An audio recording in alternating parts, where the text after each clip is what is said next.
Co bylo včera za významný den IT?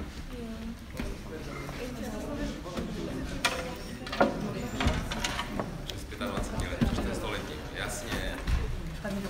To byl zážitek, Honza Grundorát zapl první modem na Felu v Praze na ČVUT a tím se připojil k internetu.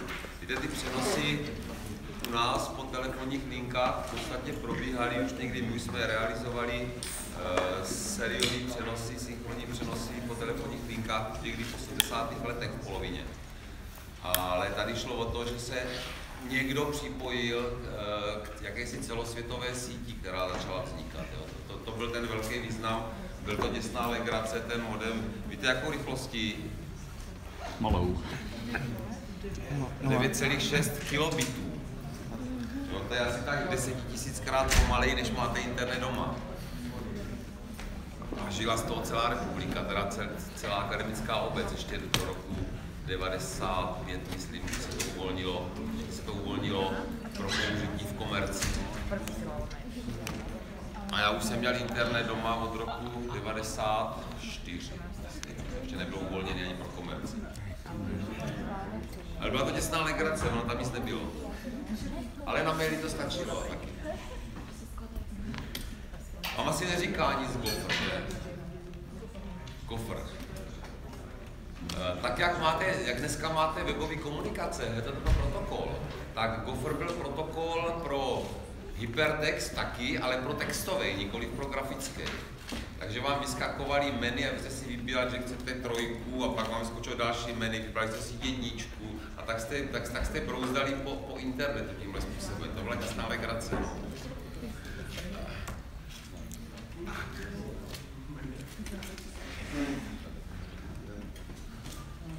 Včera probíhaly poměrně zajímavé diskuze, nesledoval někdo z vás Nefa a Sokola? Zajímavá diskuze o internetu. Stojí za to poslouchat, jo, prostě ale to byla filozofie, kam směřujeme, co bude, co nebude. Než se vykecám, tak zatím lidi dojdou. My jsme si, prosím vás, začali minulý týden povídat o tom základu, co je to informační systém, co si pod tím máme představit. Když to chceme chránit, tak to musíme znát, že jo?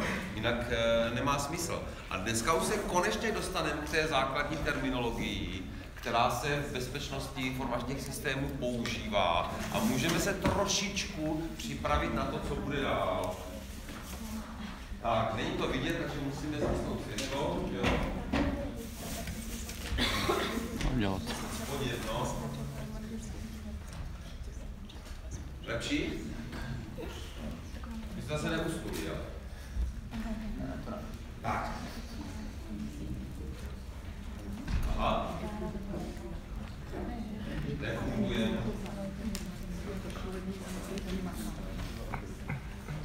Co zde máme? Co by se na to pak dívat, ne? Co dělat?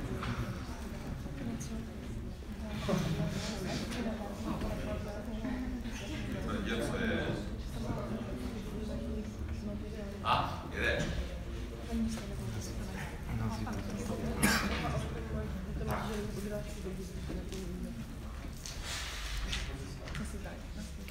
Zkuste se prosím zatím oprostit od informačních systémů a pojďme se podívat, jak chápete bezpečnost obecně. Jak chápete bezpečnost? Ze svého pohledu, madam. Co byste řekla? Chci žít v bezpečném prostředí. Co si pod tím představíte? Tak, aby mi nehrozilo žádné riziko. Riziko nemůže hrozit, riziko je pravděpodobnost. To jsem povedala, to slovo. Hrozba, když tak už. Jaké hrozby vám můžou hrozit? A kebyže žijem kde? Někdo vás vykrade, že jo? Někdo vám dá přes hubu. Spadnete na náledí, to je taky, prosím vás, bezpečný prostředí, uklizený prostor, že jo? Spadnete na náledí.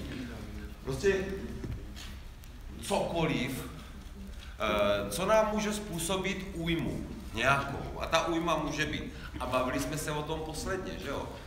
že ten systém, obecně systém má nějaké funkce, má nějaké součásti, nějaké vazby. Jestliže narušíme vazby, například si nám pes ukousne prst, že jo? Tím naruším vazbu mezi prstem a tělem. Jestli poruším nějakou jeho část, zlomím si nohu, jo? Nebo mi někdo ukradne moje peníze, jo? Jestli svoji funkci mám omezenou, tedy nemůžu chodit, nemůžu zaplatit v hospodě, když mi někdo ukradne peníze. To jsou prostě funkce, které očekávám, že budou fungovat a najednou nefungují, najednou nemůžou. Jo?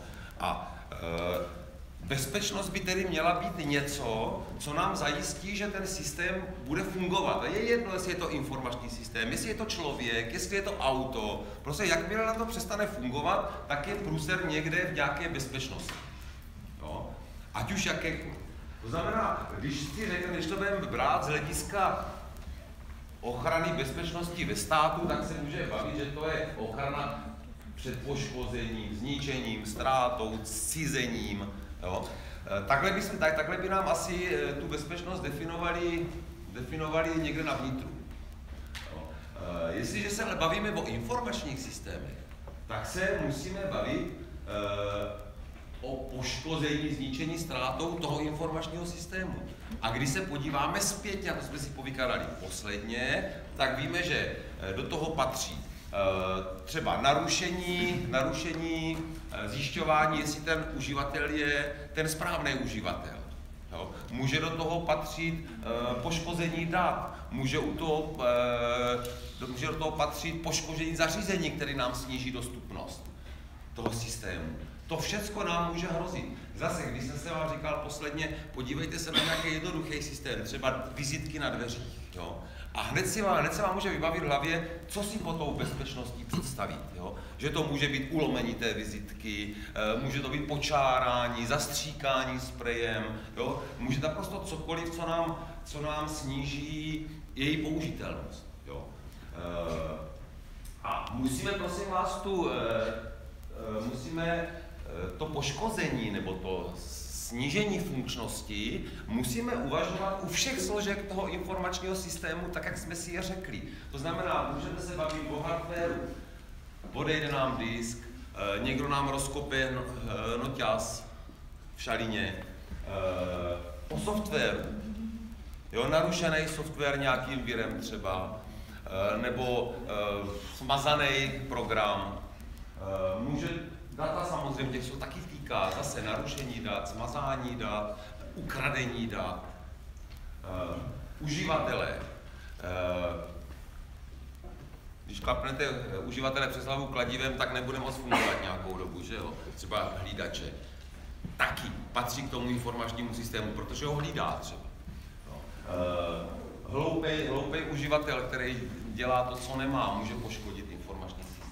A samozřejmě organizace, management toho informačního systému, na které je potřeba dávat velký zřetel, protože když se podíváte, všechno je nějak řízený.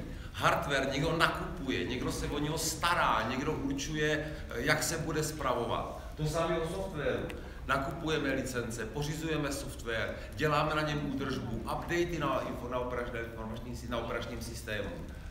Data máme někde schovaný, zazálohovaný, děláme archivy a podobně. A všechny ty činnosti, které se s těma jednotlivýma částma dějí, musí být nějak organizovaný a řízený. Bez toho to prostě nefunguje. Jo. Takže vidíte, že nakonec, když dávám na poslední místo slovo organizace, tak by vlastně mělo být na místě prvním, protože je to nadřazený všemu ostatnímu. Jo, i těm lidem, jak se mají chovat, můžeme jim dát nějak pravidla, můžeme dát směrnice, jak se mají lidi chovat. Takže ta organizace by měla správně být na prvním místě, nikoliv na posledním. Já jsem uvedl na poslední z toho důvodu, že pro vás je to najednou něco neznámého. Vy jste ajťáci, měli byste být jakýsi ajťáci, manažerští. Kdo z vás se cítí jako ajťák? No to žádná velká sláva není, teda děťátka. Už byste se po prvním ročníku měli cítit jako ajťáci všichni teda. Hrdě vykládat, jak jste ajťáci. To znamená, do vás tady v té škole všichni cpou hardware. Měli jsme sítě, že jo, měli jste nějaký systémy počítačů, cpou do vás software, měli jste databáze, že jo, měli jste nějaký aplikační programy. Mluvíme o datech, učí vás, jak jsou reprezentovány ty data, že mají nějaký datový typy. O uživatelech už jste se ještě moc nebavili asi, a o organizaci asi taky ne. Možná, jestli jste měli informační systémy s panem docentem Kochem, měli jste, že jo, tam jste se možná bavili o uživatelech, bavili jste se o organizaci, o řízení, prosím. Neměli jste ještě pana docenta Kocha? Tak to možná budete mít později, v 3. ročníku. Netuším, jo. V každém případě, podle mě, ta organizace v oblasti bezpečnosti je to nejdůležitější, na co je potřeba brát zřetel. Tak, základní atribut. Když vám řeknu bezpečnost, jo, a budu říct, abyste mi to nějak kategorizovali, rozsortovali, co do toho všechno patří, do té bezpečnosti, jo, tak většina lidí bude povídat, hackři, nám hacknou počítač, jo, spadne nám noťaz na zem, jo, odejde nám hard disk, jo, a pořád se budeme bavit o něčem, co to způsobí. Ale my bychom se měli bavit o těch chráněných objektech, o tom, co nám to způsobí na tom informačním systému. A tady nám vznikají 3 takové kategorie, nebo 3 atributy základní. Důvěrnost, integrita, dostupnost. Ty slova asi to vyjadřují poměrně jasně. Prosím vás, bylo by asi dobrý, abyste už z hlediska toho, když budete číst nějakou literaturu, si trošku pamatovali ty anglické názvy, které se používají, protože ty české překlady u některých věcí jsou hodně scestný. Jo, a někdy je potřeba, pokud byste měli se pouštět na pole bádání, vědeckého bádání někdy, tak je asi dobrý, abyste zdali ty anglické termíny, abyste se mohli dohodnout na konkrétním termínu, protože některé termíny skutečně v té českém překladu jsou naprostý nesmysly. Teď jsem se třeba setkal s termínem při automatizaci. Existuje anglické slovo coil, čím se rozumí něco v zařízení, co může měnit stav. To může být nějaká cívečka, může to být nějaký spínač, může to být nějaký polovodičový, nějaká polovodičová. To je něco, co můžeme nahazovat na zapni, vypni, jinými slovy. Jo. V češtině se tohleto slovo už 30 let překládá jako cívka. Přičemž v těch PLCčkách, v těch automatech už dneska samozřejmě žádné cívky nejsou. Kdo by tam pracoval s elektromagnetama. Ale pořád se tomu říká cívka. To znamená, to jsou ty nesmyslné překlady a vy pak čtete nějaký článek nebo nějaký návod, přeložený do češtiny nesmyslně a najednou si říkáte, pro boha, o jaké cívce, oni to tam melou, já tady mám krabičku, která má v sobě jeden tranzistor a tady jsou nějaký výstupy, jeden tyristor a tady se spíná nějaký čerpadlo. Jo? A kde tady vidíte jakou cívku. Takže ta terminologie je skutečně scestná, bylo by potřeba dívat se na ty termíny i na ty anglické. Když řekneme tedy důvěrnost, ta důvěrnost má velký vliv na ty oprávněný uživatel. Jak jsme si říkali, že ten informační systém by měl umožňovat oprávněným uživatelům blablabla, tak toto je právě o té oprávněnosti uživatelů. To znamená, jestliže skutečně se k těm datům dostanou jenom oprávnění uživatele, jestli je užívají způsobem, jak je určeno, tím správným způsobem, tedy dobrý užití, tak pak můžeme říct, že máme zachovanou důvěrnost. No. Jestliže tohleto je nějakým způsobem narušeno, a prosím vás, jakkoliv, třeba i když můžeme se bavit i o tom, hypoteticky, že máme vytvořený nějaký tunel, kterým k nám někdo může proniknout a ty data nám zebrat, ty tajny. No. Tak i to můžeme považovat za narušení důvěrnosti. Už jen tu existenci nějaké možnosti. Jo. Integrita. Narušení kvality informačních služeb, to znamená, když uděláme bordel v těch datech. nefungují nám vazby toho, například máme rozházené tabulky nějaký, nebo indexy. Databázový systémy jste měli, že jo? Myslím, teď. Takže například se vám rozsypou indexy v souborech. No. To znamená, že ty data tam jsou, ale jsou nesmyslně poskládané. Tak to je otázka integrity.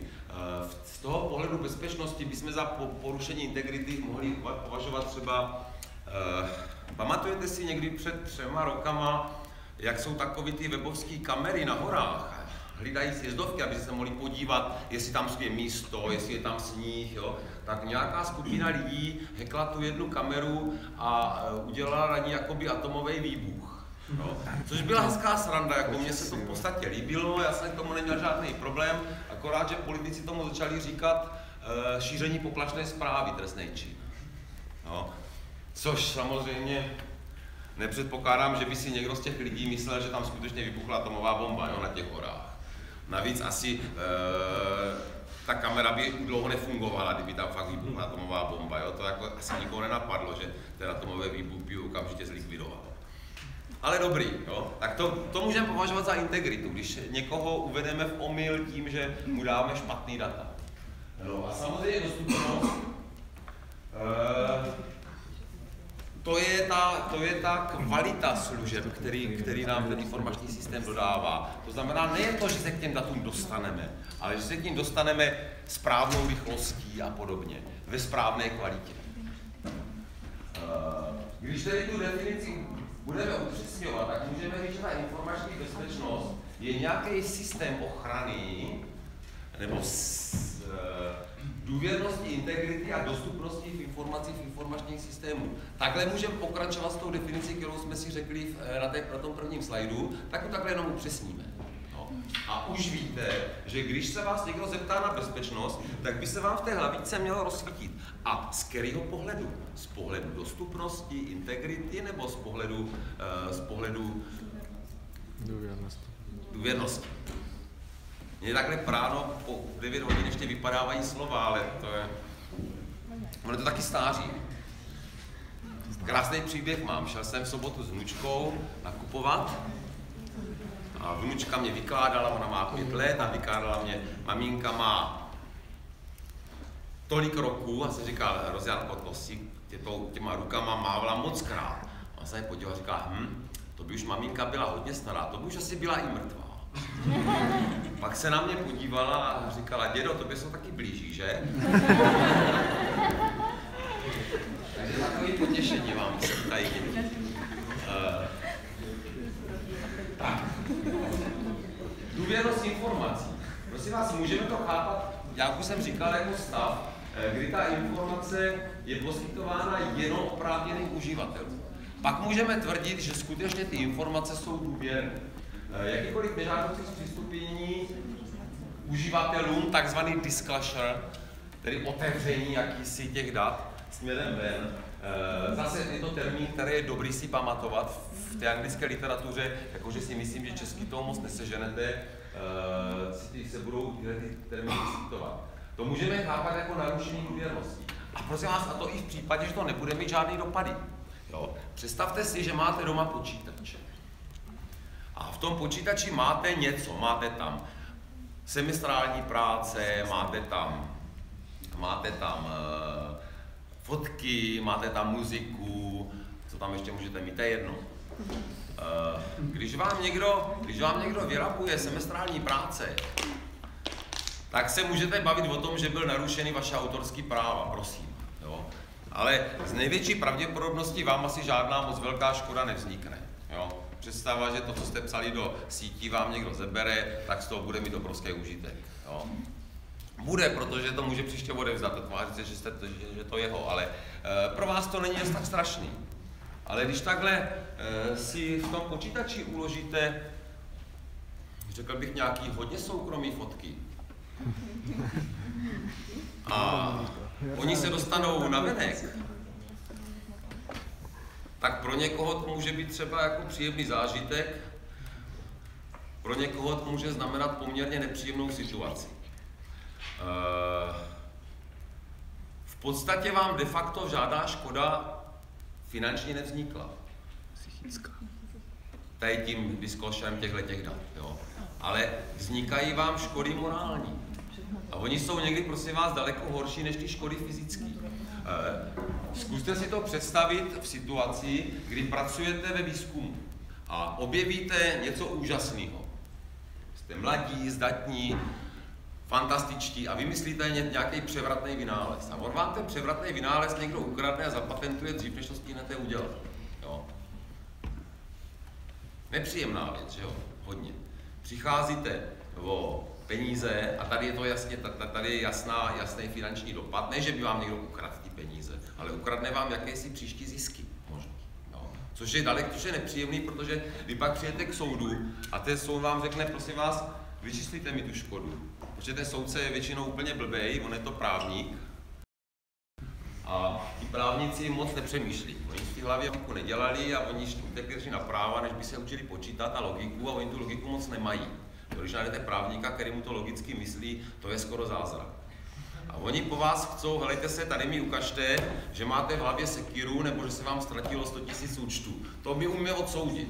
Ale když se vám ztratí nějaký vynález, který někdo zapatentuje, prosím vás, jaká škoda vám vzniká, když se vlastně nic nestalo, jak se dohodníte, co s tím budete dělat. Jo, s tím zlodějem. Takhle to fakt funguje, prosím vás, prakticky. Jo. A většinou s tím nenaděláte vůbec nic. To je taková ta škoda, na kterou ještě vidíte. Ale pak tady máte škody typu dobrýho jména. Jo. Každá firma má svoji cenovou politiku k různým typům klientů. Mám klienta dobrýho, který dobře platí, bere velký odběry, tak jsem schopen mu dát nějaký rozumnější ceny. No a pak tady mám ty vonásky, co přijdou přes ulici a jdou si koupit jeden rohlík za týden. No, ty mě nezajímají, těm pěkně osolím plnou cenu. No. A teď si představte, když se vám dostanou na svět ty faktury, nebo když se vám dostanou na svět ceníky, které jste použili. Jo, to je obrovský průser, protože pak najednou vy ztrácíte kredibilitu u těch uživatelů, kteří u vás nejsou ve výhodě. Jo? Proč bych kupoval tady, když ten hajzel to prodává levněji kamarádovi Frantovi a mi to nechce prodat levněji. Jo? A už jak si nevnímá to, že teda ten Franta je pro mě nosný klient, který mě živí, bez něho se neobejdu, jo? Tak proč bych ho neupřednostnil? Ale to je důvod, proč třeba fakturace je tajná u většiny firem, jo? Nebo tajná říct nemůžeme, tajná je slovo speciální, který platí pro státní organizace, pro státní věci. Můžeme tomu říkat třeba důvěrná v tom obchodním styku. Takže je potřeba se dívat na tu problematiku důvěrností nejenom tím přímým dopadem, co to způsobí teď, ale co to způsobí do budoucna. Jaké problémy s tím můžu mít? Není to pro mě třeba existenční důvod, když se dovíte, že v nějaké bance, já nevím, se krade, tak do té banky si asi už nebudete dávat peníze, například, když to je blbej příklad, že jo. Ale ztrácíte důvěru nějakým způsobem. A ta důvěra pro činnost komerčních firm je nosná. Bez ní těžko můžou obchodovat. Co je, prosím vás, tomu potřeba? Jestli si chceme vůbec o důvěrnosti bavit, tak vždycky na tom systému musíme mít definovaný pravidla, kdo je oprávněný uživatel, co s těma datama smí dělat. Jo, jestli je může zapisovat, číst, jestli je smí vynášet z firmy, nesmí vynášet z firmy. A teprve potom můžeme říct, že se něco stalo. Jestliže ten člověk bude mít povolení ty data si prohlížet na počítači ve firmě, ale vy mu je zakážete vynášet mimo firmu, tak to, že je odnese třeba na flešce, už je problém.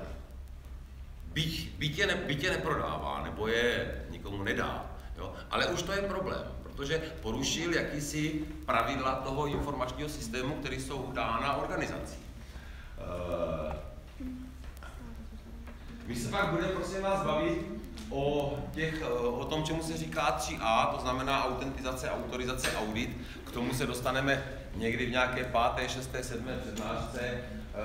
Tady se o tom zmiňujeme, že je prostě potřeba jednak stanovit pravidla, čemu budeme říkat uchování důvěrností a potom stanovit, jak na to přijdeme, že nebyla ta důvěrnost uchována a měli bychom se taky bavit o tom, jaká škoda byla způsobena tou ztrátou důvěrnosti.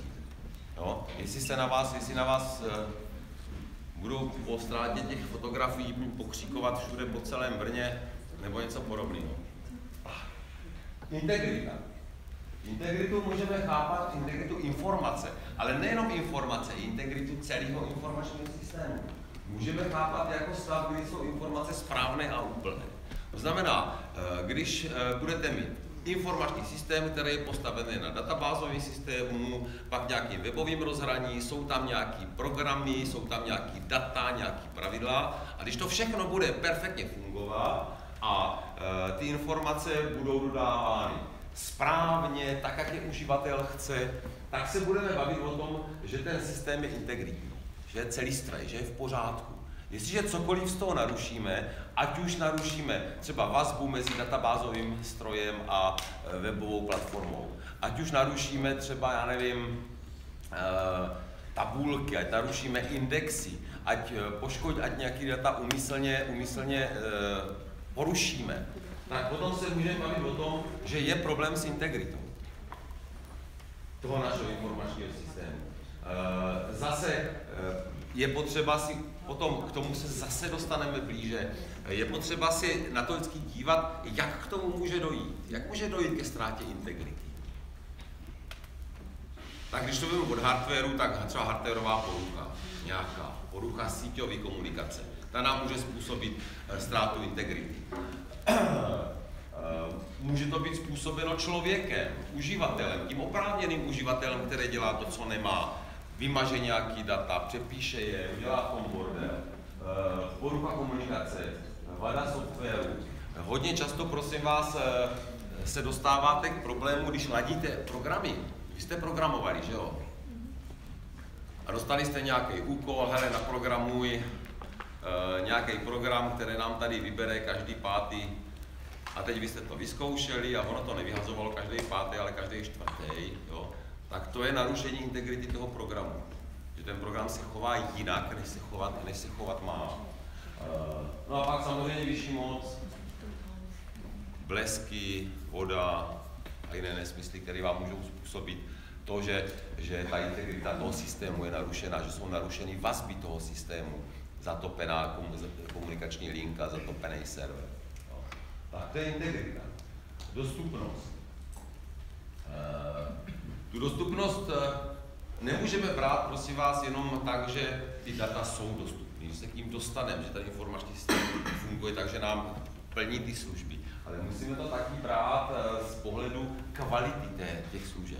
Tedy dostávám ty data tak rychle, jak je potřebuji dostávat. Dostávám ty data v té formě, v jaké jsem zvyklý je dostávat. Jestliže ne, tak je to problém dostupnosti pořád. Nejenom to, že nám to napíše server not found nebo něco podobného, nebo soubor neexistuje, kliknete si na svůj krásný wordovský soubor před odevzdáním diplomky a ono vám napíše, že nelze přečíst nebo že neexistuje. Jo. Co? Nikomu se to nestalo ještě? Jste šťastní lidi. Mně se to stává furt. Jo, integrita, ještě dál. Zase prosím vás, musíme se bavit o všech prvcích toho informačního systému, tedy dostupnost hardwareu, dostupnost softwaru, dostupnost dat, dostupnost služby, tedy nějaké funkčnosti dané software. Vy se prosím vás občas v praxi setkáte se slovem high availability, což je jakási do češtiny překládáno vysoká dostupnost. Dneska je to takový moderní trend. Prostě ano, my vám tady nabízíme zařízení s vysokou dostupností a systém s vysokou dostupností. Co si pod tím představit?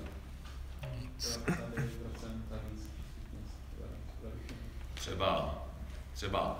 A jak je to zajištěný? Je to stabilní. Je to stabilní. I ten systém, nebo co to má být? Víte co, stabilita samozřejmě ano, výběr kvalitních součástek, dobře napsaný programy, ano. Jo, ta stabilita tam samozřejmě je důležitá, ale u toho, čemu se říká HA, tedy vysoká dostupnost, se většinou mluví o redundanci. mám ten systém 2x, 3x, 4x, mám ty data uloženy na 2, na 3 místech a v případě, že jeden odejde, tak se to bere z druhého místa. Mám ten firewall tady 2x a pracuje třeba v režimu aktiv nebo aktiv-pasiv. Jo.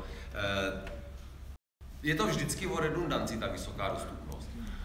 Tak, jak budete mít v podstatě, když to vezmete, tak zálohování dat můžete považovat za jakýsi princip vysoké dostupnosti, ale on to není úplně v tom pravý slova smyslu, protože u té vysoké dostupnosti se myslí, že ta dostupnost bude stejná, jako i při poruše bude stejná, to znamená, dostanete se přes to webovské rozhraní k těm datům, dostanete se tam nějakým způsobem, nebo budete mít dostupný ve stejné rychlosti, ve stejné kvalitě, jako před poruchou. K tomu můžeme říkat vysoká dostupnost. Platíte za to. Vždycky za to platíte a obvykle to není, když řeknete dám ten systém 2x, tak to obvykle není dvojnásobek, je to obvykle třeba trojnásobek, 2,5násobek, protože normální systémy třeba se neumí zdvojovat. Když si postavíte vedle sebe doma 2 počítače, tak nemůžete tvrdit, že máte vysokou dostupnost. Jo? Musíte nějak zajít počítače spolu komunikovali, aby si ty data vyměňovali, aby měli stejný systém, stejně nastavený. No, není to úplně elementární záležitost. Vysoká dostupnost. Prosím vás, trošičku nám dělá problém vazba mezi těma atributami. Když chcete zajistit dostupnost, integritu a důvěrnost, tak to jsou naprosto diametrálně odlišné věci s odlišnýma parametrama. Jiný nároky klademe na dostupnost, jiný nároky klademe třeba na důvěrnost. Jo. Jestliže chceme zvyšovat dostupnost, obvykle to má za následek to, že snižujeme důvěrnost a obráceně. Jestliže chceme zajistit zvýšení důvěrnosti, tedy budeme tam stavět kontrolní mechanismy, miliony firewallů, kontroly, zamykat, všechno půjde přes nějaký proxy servery, tak tím snížíme třeba dostupnost zase. To znamená, vždycky, když se bavíme o bezpečnosti, tak slovo bezpečnost bychom nikdy v té praxi, naší ajťácké bezpečnostní praxi neměli používat jako nosný termín. Měli bychom používat ty 3 termíny, které jsou pod tím. Měli bychom říct, ano, my vám zajistíme vysokou dostupnost, my vám zajistíme důvěrnost na takové úrovni, my vám zajistíme integritu vašich dat tím, že tam dáme nějaký úžasný software, který to bude pořád hlídat. Jo. Ale mluvit o bezpečnosti, to je takový pojem imaginární, který se hodí novinářům, politikům, ale do té naší odborné praxe bych se spíš bavil o těch jednotlivých atributech. Vždycky. Protože nikdy nejste schopni říct, já vám zvýším bezpečnost. Můžete nějakým opatřením zvýšit dostupnost. Můžete nějakým opatřením zvýšit důvěrnost. Ale nemůžete říct, já dám nějaké opatření a to vám absolutně zvýší bezpečnost toho systému. Takže snažte se vždycky si uvědomit, na rozdíl od novinářů a politiků, že slovo bezpečnost by se nemělo moc používat. Měli bychom se bavit spíš o těch atributech, který ta bezpečnost zahrnuje v sobě. Jo? Aby bylo vidět, že jste odborníci, a ne kecálci. Takže to jsou, prosím vás, ta vazba mezi těma atributama. Dost těžko se hledá nějaký optimální průnik těch jednotlivých faktorů. Je to taky o ceně. Jestliže chceme zabezpečit nějaký parametr, dostupnost, důvěrnost, tak čím vyšší stupeň ochrany budeme chtít nasazovat, tím to bude dražší. Jo? A když ty faktory máme 3, tak to bude mnohokrát dražší, když budeme se chtít dostat do nějakého tady úsečí. Znamená, my jsme si vždycky měli zvolit jakousi přiměřenou bezpečnost, která odpovídá tomu informačnímu systému. Když budete, prosím vás, správce citlivých osobních dat, teď byla schválena před 1,5 rokem směrnice Evropské unie, tedy direktiva, tedy něco, co je platný automaticky, co už se nemusí u nás odhlasovávat v vašem parlamentu úžasným, a začne platit od, mám pocit, května nebo června tohoto roku. což je směrnice GPRS, jak se to jmenuje, kde se baví právě o ochraně citlivých dat. Jsou tam, prosím vás, palety v milionech eur. Nejnižší pokuta. Jo, tam už to, co měl náš zákon o ochraně osobních údajů, kde se bavilo o 10 000, to byl směšný odvar proti tomu, co dneska říká ta Evropská unie. To znamená, jestli já budu spravovat citlivý osobní údaje, tak asi budu muset dávat hodně velký důraz právě na tu důvěrnost. Naopak, když budu se zabývat nějakým elektronickým obchodováním a budu si chtít vybudovat firmu typu Alza nebo já nevím, cokoliv rozumného, co hodně závisí na důvěře lidí, na jednoduchosti přístupu, na kvalitě té služby, tak asi nás zase bude zajímat dostupnost té služby. Jestli skutečně ti lidi, když si kliknou, jestli tam budou, nebo jestli si tak kliknou a nic, tak to zkusím zase jinde třeba. Jako nikdo už to nebude zkoušet po druhý, po třetí, po čtvrtý. Jo. Stejně tak, když se budete zabývat nějakýma zpravodajskýma informacema, nějakou Wikipedii budete vyrábět, nebo wiki něco, tak asi vás bude zase zajímat ta integrita, protože na té správnosti těch dat bude záviset ten váš kšeft, jestli je to v pořádku. Budete například dělat účetnictví na zakázku pro firmy, tak tam vás asi ta dostupnost, to dobře, a když to nebudou ti lidi vidět 2 dny, tak se tak asi prstane, že jo, u toho účetnictví. Když se to prolátne, je to průser, jo, ale ne úplně vždycky. Ale když se vám naruší integrita těch účetních dat, tak jste v hajzlu. Mírně řečeno. Takže každá ta aplikace, každý ten informační systém je potřeba se na něho dívat z pohledu těch 3 atributů a vyvažovat tu bezpečnost právě s hlediskou na tom, který ten atribut chci dosáhnout a jak a o co nám tam bude. Takže to jsou ty základní atributy bezpečnosti. Prvky informačního systému.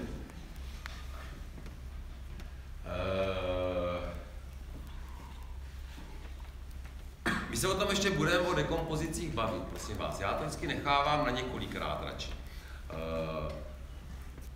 Otázka vždycky, když budu hodnotit dostupnost, důvěrnost, integritu, tak se vždycky musím na to dívat čeho. Čeho dostupnost, čeho důvěrnost, čeho integritu.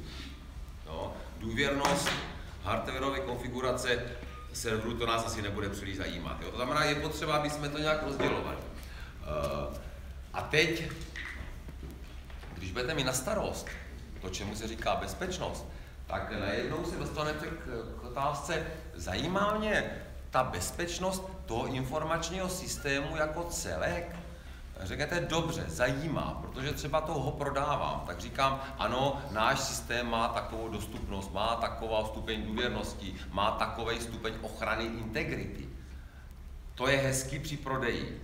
Na základě toho třeba říkáte jaký certifikát, že to tak skutečně je a na základě toho si můžete vysadit vyšší cenu za ten systém. Ale když ten systém budete provozovat a spravovat, tak už ho nemůžete brát jako celek. Musíte ho rozhodit na menší části, říká se tomu dekomponovat. Musíte dělat dekompozici toho systému na ty jednotlivé části, které vás budou zajímat. A teď je otázka hloubky té dekompozice. Budeme až do mrtě, budeme si říkat, třeba zajímá mě, pro mou činnost je důležitá funkčnost tohohle počítače, to znamená, zajímá mě jeho dostupnost. Jo? Ale třeba je na přepážce, tam chodí lidi a já ho potřebuju, musí být dostupný ten hardware. Jo? Tak budu to brát na úrovni počítače jako celek, anebo se budu bavit základní deska, síťová karta, procesor, paměť. Jo? Jak hluboko to budeme dekomponovat. Zase je to případ od případu.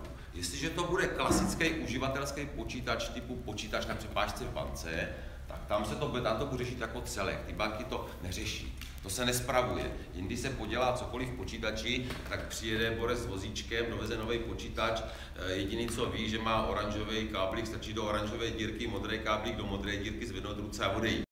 To se neví většinou ten technik v té bance. A ten starý počítač vezme a hodí ho na hromadu, kde to pak dostane do ruky nějaká firma, která má za úkol to bezpečně zlikvidovat a ti to zešmelcujou, vezmou disk, nastrouhají ho na malé kousíčky a pak to celý hodí někam do nějakého sběrného dvora, nebo to někde prodají. No. Takže takhle to můžeme brát jako celek. Když budete mít na starosti nějaký, řekl bych, velký výkonný server, tak ten už se skládá z nějakých subsystémů. Skládá se z nějakého subsystému výpočetního, kde vás asi bude zajímat třeba poruchovost paměti, což bývá dost často problém, jo? Poruchovost nebo dobrá funkce paměti. A bohužel to laicky nepoznáte, že nefunguje. Dneska ty paměti jsou samoopravný, mají tam nějaký CRC a on se vám ten počítač chová navenek, že funguje, protože to zkouší několikrát, dělá opravy, akorát, že funguje 8krát pomaleji než normálně. Jo. Ale normálně to nepoznáte, pokud nevyčítáte nějaký logy. Většinou to vznikne u těch šetřílků, co šetří na paměti. A nekoupí ty, co stojí jeden modul 3000, ale koupí ten, co stojí 2000. Ono to v té ceně někdy je. Takže tam pak asi nás bude zajímat ten diskový subsystém, jaký máme použitý řadič pole. Koupíme si radši jeden do šuplete, kdyby se nám podělal, to se někdy stává. Pak ho vytáhneme, strčíme jiné, jedeme dál. Jo. Nekoupíme si nějaký disky navíc, kdyby se nám nějaký disk podělal. Takže pořád se můžeme bavit o tom, jak hluboko to dekomponovat. Stejně tak se můžeme bavit o dekompozici softwaru. Zajímá nás ten systém jako celek, jako program, nebo mě zajímají jeho jednotlivý moduly a jejich funkčnost? Je to někdy dost složitý určit, čím se budeme zabývat, ale my to prosím vás budeme potřebovat. Když budeme navrhovat nějaké řešení, které nám to má ochránit, tak samozřejmě řešení na úrovni celého systému, prostě vezmu, vyhodím, koupím novej, to je taky řešení. Jo? A teď jak to často bude se dělat? Ale taky můžeme mít nějaké řešení, budeme v záloze nachystaný nový kus třeba. Nebo budeme mít udělaný nějaký souběžně pracující, kde se budou replikovat data. Jo? Je to systém od systému jiný a právě na analýzách, bezpečnostních analýzách, záleží na schopnosti těch lidí, kteří to dělají, jak dobře dokážou ten systém dekomponovat na ty jednotlivé subsystémy, kdy to ještě je zajímavý ho rozdělovat dál, nebo kdy už ne. Jo. Můžete mít nějaký subsystém, u kterého nejste, nebo velký systém, u kterého nejste schopni určit přesně dostupnost. Ale když ho rozdělíte na dva, tak už to jste schopni určit daleko líp, protože každý má jiné vlastnosti. Zřejmě, když teď řeknu blbost, základní deska asi bude mít jinou poruchovost než třeba disky, které se motají. Jo? To znamená, měli bychom se na to, pokud to chceme dekomponovat, měli bychom se na to dívat zvlášť. Jo? Stejně tak, pokud budeme používat nějaký standardní databázový systém na ukládání dat, tak tam je jakási daleko vyšší spolehlivost, než u nějakého vlastního udělávka, který si na programu. Jo, kde můžou být chyby, že tam to odzkoušelo před mnou 100 000 lidí a fungovalo jim to, tak to by asi fungovat taky, ale ten můj program, který jsem vytvořil, holt může dělat chyby. Jo. A zase potřeba si to rozdělit. Takže to jsou ty prvky informačního systému. Zastan do toho, prosím vás, může patřit cokoliv, hardware, software, člověk, organizace, management, data. Jako nejdůležitější. Aktiva. Tak, když se nám podaří, prosím vás, dekomponovat ten systém na ty jednotlivé části, tak už máme jakési právo těm jednotlivým částem, které nás zajímají, říkat aktiva. Když se podíváte na nějaký účetní definice, tak tam vám budou definovat, že aktivum je něco, co má pro nás smysl, co nám dává nějakou hodnotu. Jo. Ve smyslech informační bezpečnosti se za informační aktivum zase považuje něco, co má nějakou hodnotu a co má nějaký definovatelný parametry. Jo, můžu si říct, tyhle data, já nevím, budete zdravotnické zařízení a budete schraňovat chorobopisy. tak si řeknete, ano, tyhle ty data, to je pro mě informační aktivum, celý ten soubor, celá ta databáze a mě u toho aktiva, když ho budu chtít hodnotit, zajímá důvěrnost, dostupnost, integrita. A co z toho je pro mě nejvíc důležitý? Jo, v tomhle případě. Asi zřejmě ta důvěrnost těch dat, těch pacientů. Jo. Takže až takhle to musím rozdělit. Tedy dostáváme se skutečně k termínu informační aktivum. My zase o aktivech se budeme bavit dále podrobněji, co to je informační aktivum. Teď je to spíš jenom takový průlet terminologií.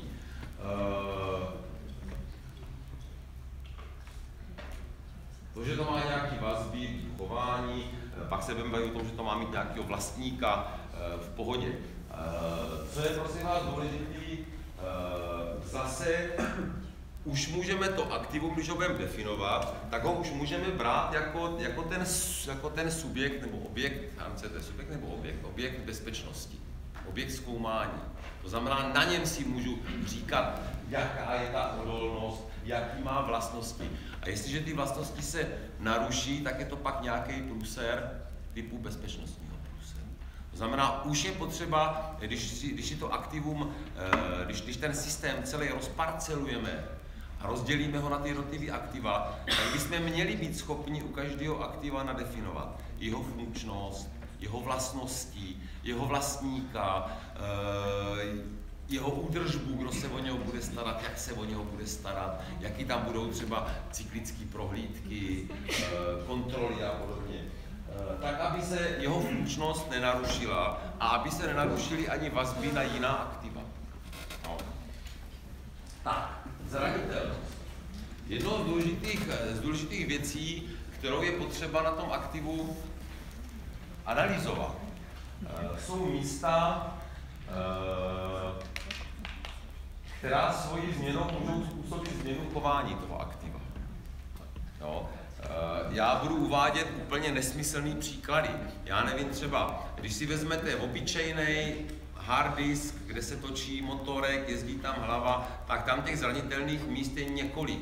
Je to jednak ta plocha magnetická, která se může narušit tím, že na ní padne hlavička. Je to motorek, je to elektronika řídící, je to třeba ta čtecí zápisová hlava. To znamená, to jsou ty zranitelné místa toho systému. Zranitelný asi nebude šroubek, který k sobě drží ty dvě části. Zranitelná asi nebude příliš ten obal z toho hliníku. Zranitelná asi nebude ani ten vlastní mechanický nosič, na kterým je ta magnetická vrstva, že jo? Tam asi zranitelnosti nebudou. Stejně tak si můžeme definovat na datových souborech jejich zranitelnosti. Co tam je zranitelné? No. Potom samozřejmě, jestliže tam máme nějaké zranitelné místa, tak a uděláme jejich sumaci, tak můžeme říct, že to aktivum je nějak zranitelné.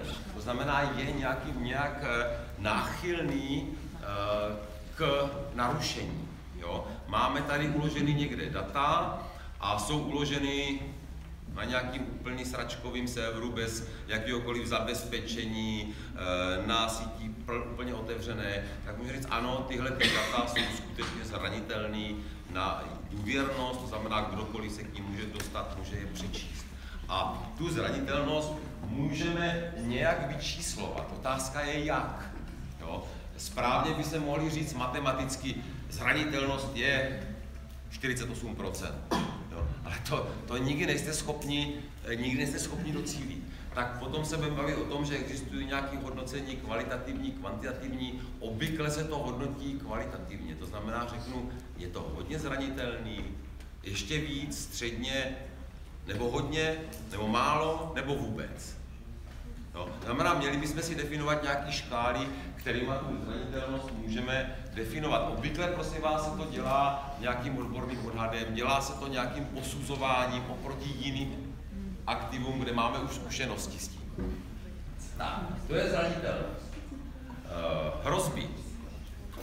Zase, je to další termín, který budeme dost často používat. Je to prosím vás působení nějakého vlivů na ty zranitelné místa. Už jenom působení, ne, že tam něco vznikne. No. Tedy, jestliže budeme mít nějaký třeba zařízení, který bude mít problém s vlhkostí a když stoupne nějak vlhkost, tak nám přestane fungovat, tak pro nás je hrozba voda. To, jestli se tam dostane voda, kápte vám, plivnete na to, nebo kuzička vám tam vylije kýbl a nic se nestane, to nevadí, ale hrozba to je. Pořád je to. Tedy jsou to takové činnosti, které nám můžou působit na ty zranitelná místa těch informačních aktiv. A pak se bavíme o hrozbách. Ty hrozby, prosím vás, můžou přicházet, samozřejmě může působit na to aktivum těch hrozeb víc. Povětrnostní vlivy, blbost lidská, špatná organizace, špatná komunikace, výpadky proudu. Jo, těch hrozeb může působit na každý aktivum víc. A taky, prosím vás, jedna hrozba může být navázána na více aktiv. Jo, když vám vtrhne do severovny debil se sekirou, tak vám těch aktiv zlikviduje víc než jedno, zřejmě. Tak, to jsou hrozby. Prosím vás, ty hrozby můžou pocházet zevnitř toho aktiva. Co si mám pod tím představit, když to vychází zevnitř aktiva? Představte si nějaký aktiv. Disk. Co může vycházet zevnitř disku? Opotřebení, poruchovost. Jo? Proto se taky u těch zařízení většinou uvádí taková ta hodnota střední doba mezi poruchama. Jo? A s tím můžeme počítat. Můžeme říct, hele, já tady mám střední dobu mezi poruchama průměrnou třeba 2 roky, tak vím, že za 2 roky bych ty disky měl obměnit. Jo? Nebo že nám stoupá pravděpodobnost, že se poruší. Jo? Pak taky můžou vycházet z toho informačního systému, z toho uzavřeného informačního systému. To může být třeba, prosím vás, chyba v programu, který nám může narušit data. Jo, my se pak koukáme jak blbci a oni tam jsou nesmysly jenom proto, že ten program pracuje špatně. No a pak samozřejmě to, o čem se nejvíc mluví, to jsou hrozby, které k nám pochází z vnějšku toho informačního systému. Prosím vás, těch hrozeb pak je celá škála. To můžou být oprávnění uživatele, můžou to být hackři, může to být zatečení vody do stropu, může to být prasknutí topení, jo, může to být prostě cokoliv, blesky, bouřka, může to být všechno, co pochází zvenku toho operačního systému a zase se to můžeme nakategorizovat. Důležité je, že jestliže se chceme bavit o té bezpečnosti, tak bychom měli samozřejmě znát ty zranitelné místa na těch aktivech a měli bychom znát hrozby. Jo, když zranitelné místo na tomto datovém souboru budou ty vlastní data na tom disku uložený, tak bychom měli vědět, jaké hrozby na ně můžou působit. Z hlediska dostupnosti můžou se smazat. Z hlediska integrity můžou se špatně interpretovat. Z hlediska důvěrnosti může někdo načíst z toho disku. Jo? Takže měli bychom si ty hrozby definovat, jaké ty hrozby jsou. Tak, další termínem, prosím vás, o kterém bychom se měli bavit, je bezpečnostní událost. Je to nezáživný, co, ty začáteční teorie? Ale vlastně se nedá nic moc dělat, jako ty termíny bohužel znát musíme. Bezpečnostní událost. Tak, pokud ta hrozba se realizuje a něco udělá s tím zranitelným místem na tom aktivu, tak se budeme bavit o bezpečnostní události. Tedy je to aktivita té hrozby. To ještě pořád tam neříká nic o tom, jestli nám to skutečně narušilo funkčnost toho informačního systému. Tedy, když to řekneme hodně jednoduše, tak třeba chlap, který se sekirou dobývá do serverovny, je bezpečnostní událost. On ještě nic nerozbil, nic neukradl, nic neumlátil, jenom se snažil. A už to je bezpečnostní událost. To znamená, je to aktivita, aniž bychom zkoumali, co způsobila. To, že došlo k té události, ještě neznamená, že to aktivum bylo narušeno. To je důležité vědět. Zase hackerský útok, když zaznamenáte někde, že se někdo snaží například cyklicky zkoušet hesla hrubou silou, ale nic nedokáže, ale to nevadí. Je to už bezpečnostní událost. Stejně tak, když někdo se bude pokoušet o nějaký DDoS útok na vaše zařízení, aby vám ho nějakým způsobem zahltil. A i když se mu to nepodaří, je to pořád bezpečnostní událost. Další potom termín, který tam je bezpečnostní incident. A to je prosím vás to, když se té události to podaří. Tak tady je rozdíl mezi událostí a incidentem. To znamená, už ten incident musíme brát jako změněný stav aktiva. To znamená, už skutečně něco nastalo, už je skutečný problém.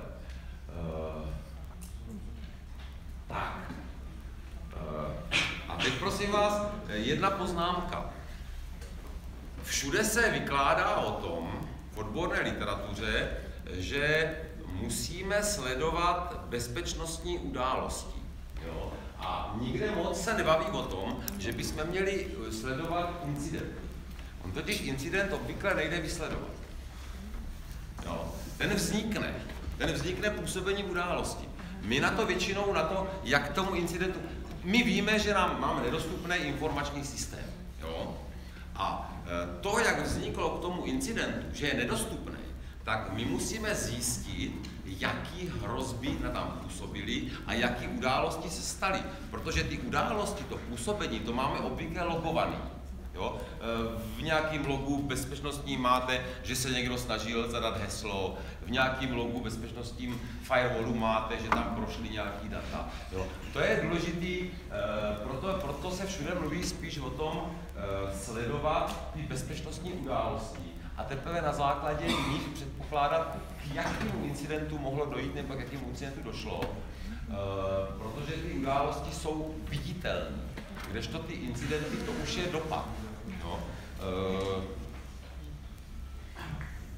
Když se vám, prosím vás, ztratí, někdo se vám nabourá do vaší mailové schránky a vyžere vám maily, jo, tak událost je to, že se tam někdo dostává, že se snaží tam dostat, že tam pracuje.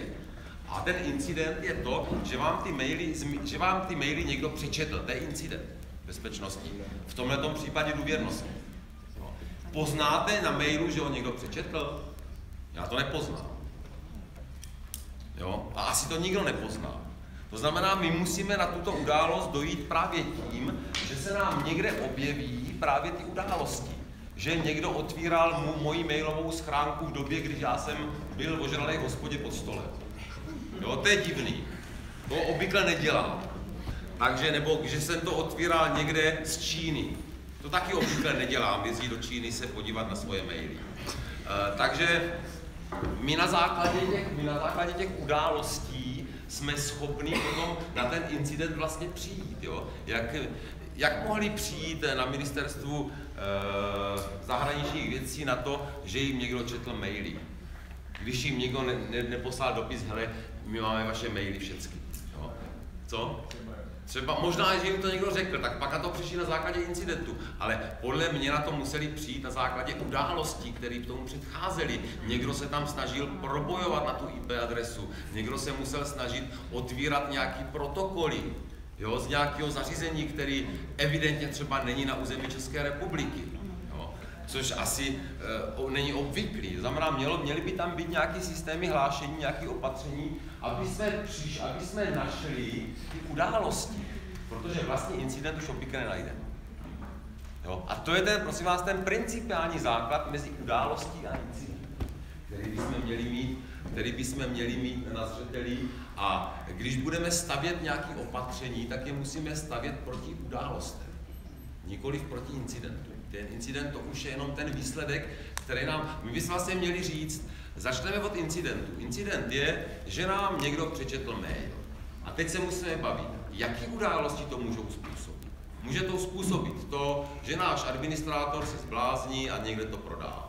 Pak se může stát, nebo nezblázní, má na peníze, nebo jeho žena chce nové náušnice, nebo já nevím co. Nebo se tam někdo propojuje zvenku, protlačí. Nebo to bude někdo zachytávat ty příchozí maily třeba na cestě. Jo? A už se musíme bavit o tom, jaká událost může způsobit právě tento incident a pak se dělají proti těm událostem obranná opatření. Jo? Takže to je zase terminologický událost incident. Dopad.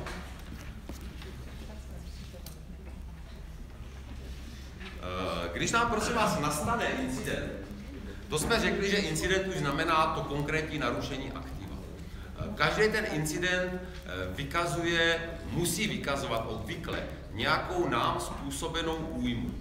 Finanční škodu, morální škodu, ztrátu důvěrnosti, ztrátu důvěry na moji firmu. Jo, vždycky tam nějaký dopad je, kdo by, prosím vás, se snažil udělat incident, který by byl bez dopadu, že jo? Většinou jako nějaký dopad to na nás má.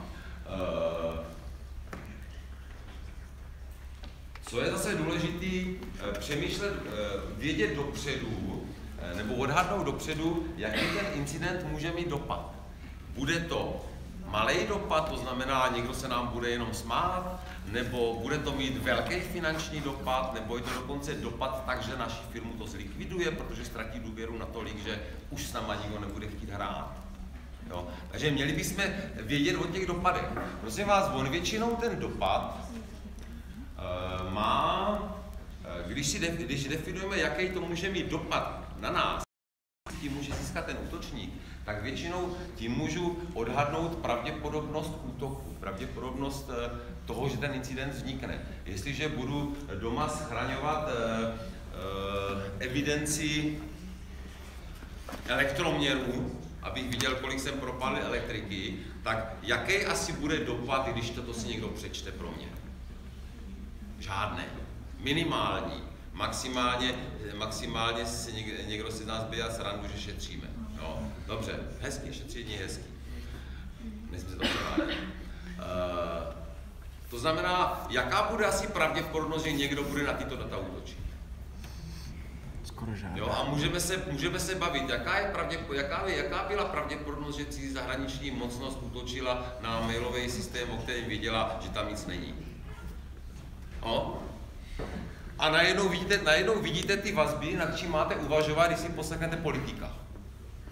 No? Jaký nesmysly na nás vytahujou, když vůbec nedokážou si systémově spojit, jaký asi je rozdíl jaký je vazba mezi dopadem a pravděpodobností bezpečnostních událostí nebo hrozeb. No. Tak, to je dopad.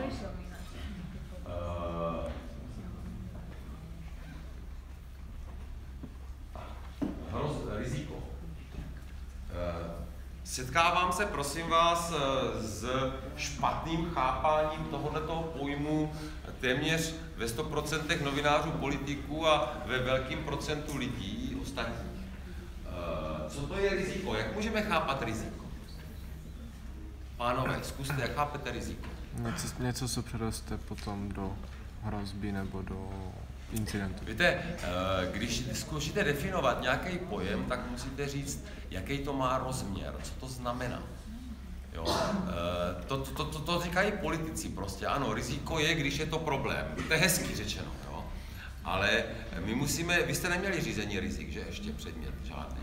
Prosím vás, riziko musíme vždycky chápat jako pravděpodobnost.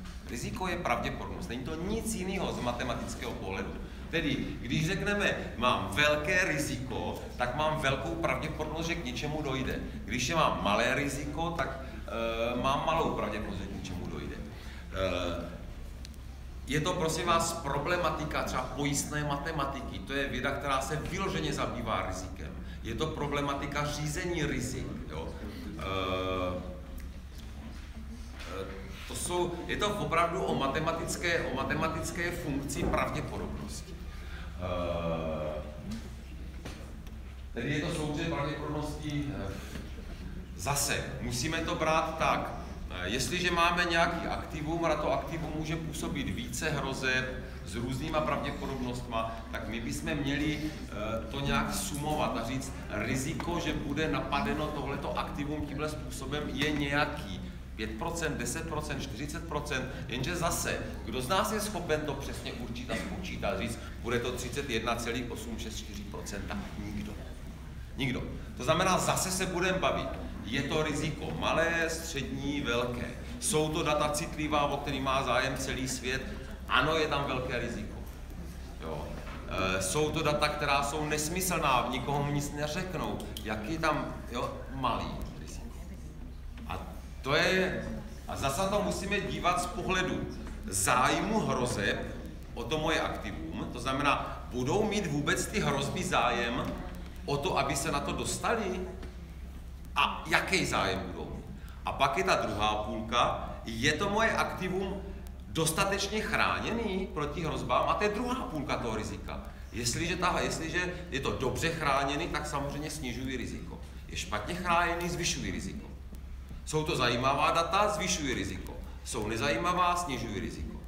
No, takže je potřeba se na to riziko dívat, na to bezpečnostní riziko je potřeba se dívat z toho pohledu významu těch dat pro ostatní a z pohledu ochrany, jak to mám chráněný. No. Tedy, když to bude chtít definovat, tak bezpečnostní riziko je pravděpodobnost, s jakou přeroste bezpečnostní hrozba v bezpečnostní incident. No, takhle bychom to mohli nadefinovat. Ale důležité je prosím vás vědět, že riziko je vždycky pravděpodobnost, tedy je to bezrozměrné číslo od 0 do 1, který můžeme vyjádřit i kvalitativně slovy jmen malá, velká, přiměřená. Co to je přiměřená? Přiměřeně, kolik toho pepře? Tak, úroveň rizika. Prosím vás, a dostáváme se k dalšímu pojmu, který se do češtiny překládá jako úroveň rizika. A když je to daný slovem level. Level of risk. To už se dostáváme do hodnotového rozměru. Už se dostáváme do nějaké finančně vyjádřitelné hodnoty. Reálně, ono to vždycky taky není finančně vyjádřitelné. Prosím vás, sledujte mě. Když budu mít nějakou hrozbu, a teď třeba, já to řeknu hodně jednoduše, hrozba havárie auta. Jo? Mám auto a teď se bavím o tom, pojistit nebo nepojistit. Tak si řeknu, dobře, tak jezdím po městě, tak mě tady hrozí průměrně mají lidi tak havárii jednou za rok a průměrně škoda té havárie je 70 000. Tak já si můžu říct, když si vezmu, že mám pravděpodobnost, že v tomhle roce se mi stane havárie, tak ta pravděpodobnost je 0,5, když je průměrná havárie 1 za 2 roky, tak je to 0,5, škoda je 70, to znamená očekávaná škoda v tomto roce by byla těch 70 krát 0,5. To je očekávaná škoda, která může nastat, s kterou můžu počítat, že takhle bude. Jo? A řeknu si, tak 35 000 mě bude stát očekávaná oprava. Samozřejmě někdo jezdí jak prase, tak to má horší, někdo jezdí opatrně nebo vůbec nejezdí, má to lepší, menší to riziko, to záleží na tom, jak se to díváte. A teď si řeknete, a mám cenu to auto pojišťovat nebo nemá cenu to auto pojišťovat? Jo? A můžete na základě toho odhadnout, a to je to, čemu se říká úroveň rizika. To je ten součin té hodnoty možného dopadu krát ta pravděpodobnost, krát to riziko. Tedy můžeme říct, že úroveň rizika rovná se riziko krát dopad. Jo? Velké dopravní firmy většinou, nebo firmy, které mají hodně aut, většinou ty auta nepojišťují. Protože se mají spočítáno, že toto pojištění zaplatí víc než za opravy průměrně. Pokud mají slušný profesionální řidiče, blablabla, tak vůbec nemá cenu ty auta pojišťovat. Když někdo zlikviduje jednou za 5 roků auto, no tak se ho vyhodí, to pojištění by bylo dražší. Jo, stejně tak můžete počítat pojištění bytů. Jo, jestliže budete bydlet a nebudete nic mít, akorát nějakého Walkmana na ucho a to jste nosíte pořád sebou, tak jaký smysl má pojišťovat věci v bytě, že jo? Je to prostě o úvaze, to znamená, vždycky musíme brát úroveň rizika. Jaká je pravděpodobnost, že se něco stane a jakou to může způsobit přímou škodu, nebo i nepřímou škodu. A pak na základě toho vypočítám teda úroveň rizika a budu se bavit, jestli mě opatření, které mi to sníží to riziko, stojí za to. Jo?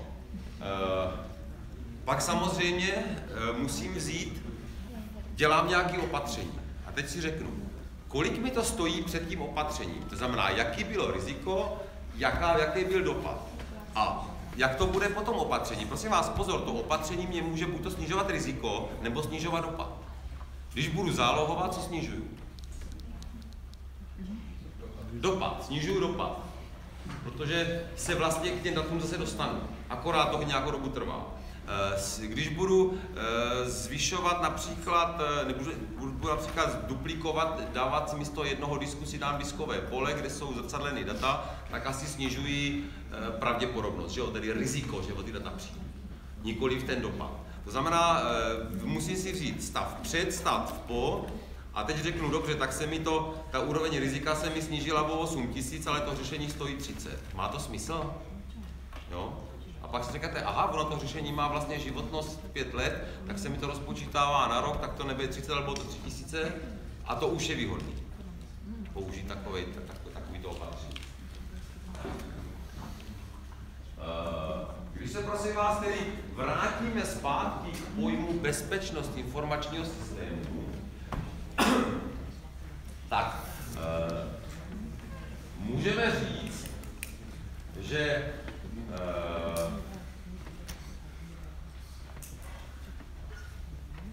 ta bezpečnost informačního systému je vlastně 1 minus ta pravděpodobnost toho rizika. To znamená, můžu říkat, můj systém je bezpečný na 98%. Můj systém má, a zase, nepoužíval bych slovo bezpečnost, řekl bych, dostupnost mých dat je 99,9%. Ochrana dat proti zneužití je 83%. Nesmysl, že jo, jak byste to určili. Ale můžete se aspoň bavit o tom, jestli je větší, menší, jestli si tím pomůžete, jestli tím nějakou možnou škodu jste schopni eliminovat. Tak. A to je, myslím, asi všechno, děťátka. Takže dnešním úkolem bylo popovídat si o základních termínech právě v oblasti bezpečnosti informační. To znamená, řekli jsme si, že ta bezpečnost, že ji nemůžeme chápat jako vše obsahující slovo, který znamená všechno. Že ho musíme rozdělit na ty jednotlivý prvky. Musíme říct, ano, je to důvěrnost, je to integrita, je to dostupnost. A jestliže chceme se bavit tady o bezpečnosti, že to je 1 minus riziko, tak tam musíme brát i rizika dostupnosti, rizika narušení důvěrnosti, rizika narušení integrity. Musíme to zase nějakým způsobem sumovat a sečíst. Pak jsme si řekli, že existují aktiva, které vzniknou dekompozicí. A to jsou ty věci, které budeme sledovat, které budeme hlídat, kterým budeme řídit tu jejich bezpečnost. Pak ty mají svoje zranitelné místa. Na ty zranitelné místa existují hrozby. Když ty hrozby začnou se aktivovat, tak nám vznikají bezpečnostní události. Když se ta událost povede, je to incident. Ten incident má nějaký dopad. Jo? Pak máme nějakou pravděpodobnost, že k tomu dojde. Tedy riziko. Pak máme nějakou úroveň rizika, což už je hodnotově vyjádřený vlastně odhadovaná škoda, která nám může vzniknout na základě dopadu a rizika. A potom bezpečnost jako 1 minus riziko. No. A ono je to, prosím vás, vypadá to hrozně jednoduše. Řekněte si bezva, teď si udělám excelovskou tabulku, tam si dám vzorce a mám krásně spočítaný bezpečnost, rizika, všecko. Jenže ono to není tak jednoduché. Většina těch hrozeb je hodně těžko odhadnutelná. Hrozby, které máme dneska, už nemusí hrozit za rok. A hrozby, které přijdou za rok, ty dneska třeba ještě ani neznáme. Stejně tak incidenty. Například, když vám odejde dneska, když vám někdo ukradne, a já teď nechci říkat špatný pojmy, prosím vás. Místo narození mám pocit, že se nepovažuje za citlivý údaj. Jo, zatím, podle našich zákonů. Ale třeba podle toho GDPR se to považuje za citlivý údaj. To znamená, my dneska hrozbu nemáme. Jestliže budu schraňovat místa narození lidí, tak v podstatě mi nic nehrozí. Když se to prolátne, tak vohoubí jde, nemám žádný postih. Od června už ano. Jo? Vznikne nová technologie hackerská, kterou předtím nikdo neznal. To znamená, je to dynamická záležitost, ty hrozby, a je potřeba se na ně takhle dívat. Je potřeba stejně tak incidenty, události, které můžou vznikat, se budou měnit s tím, jaký bude prostředí, jaký budou obranné mechanismy, které budou použít. používat. Takže to prostředí je šíleně dynamický a ta dynamika nám jasně definuje, že jestliže chceme skutečně řídit informační bezpečnost nějakého informačního systému, tak to musíme dělat soustavně a furt. Jo, už jsem zažil jednatele jedné firmy, který si nechal udělat certifikaci na ISO 27000, který řekl tak, a konečně to máme za sebou, teď se na to můžeme vysrat. No, ten člověk evidentně nepochopil, že když se na to vykašle a už to nebude dál řídit tu bezpečnost, že je za rok tam, kde byl. Úplně stejně. No. Je to o procesu, protože to prostředí je dynamický, ten vývoj je šílený. Aktiva nám zastarávají, dostávají se do těch aktiv nová a nová data, jinak kategorizovaná třeba. Vznikají nám nový možný útoky, nové cesty. To je tak dynamický systém, že to, co dneska platí, už zítra nebude pravda, nebo a za rok už vůbec ne. Takže to je další poznatek, který jsem chtěl, aby vám logicky se v hlavě udělal z toho dnešního encyklopedického kecání, který by vám mělo říct, ano, musíme se tím fakt vážně zabývat. Není to žádná prdel, nemůžeme to říct, ano, teď si koupím firewall a budu do smrti v pohodě. Nefunguje to tak. Děťátka, máte k dnešní látce nějaký vážný dotazy? Zaujalo vás něco? Napadlo vás něco? Máte představu, že se vám změnilo chápání informační bezpečnosti, nebo to bylo zbytečné, co jsme tady dneska vykládali? Co? Kdo si myslíte, zvědíte pacičku, kdo si myslíte, že mu to něco přineslo? Fuj, to se mi ulevilo, víte, jak si dneska bude krásně v noci spát. Je to tak, jako prosím vás, každá bezpečnost informačních systémů, když se budeme bavit, kam ji zařadit, tak já bych ji ani neřadil do ICT. Já bych ji řadil do managementu. Jo. Protože v tom ICT, tam jsou ty aktiva, žijou tam ty aktiva, jsou tam ty hrozby, ale prosím vás, my to musíme řídit. A to už neuřídíme na úrovni ICT. Jo. Proto taky, když budete vytvářet nějakou roli bezpečnostního člověka, který je zodpovědný za bezpečnost informační na firmě, to by neměl být ajťák, to by měl být manažer.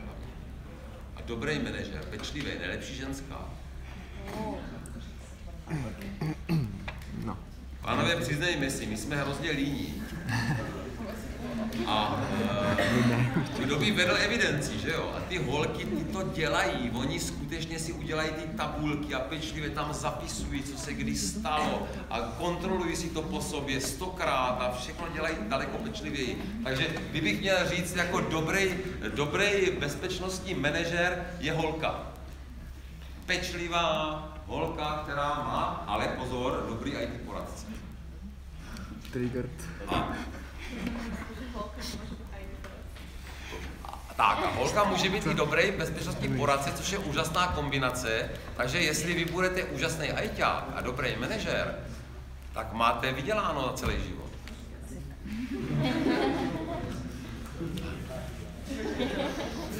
Otázka je, jestli vaše sebehodnocení je objektivní. To uvidíme u zkoušky třeba. Děťátka, mějte se krásně, uživejte si dnešního dne.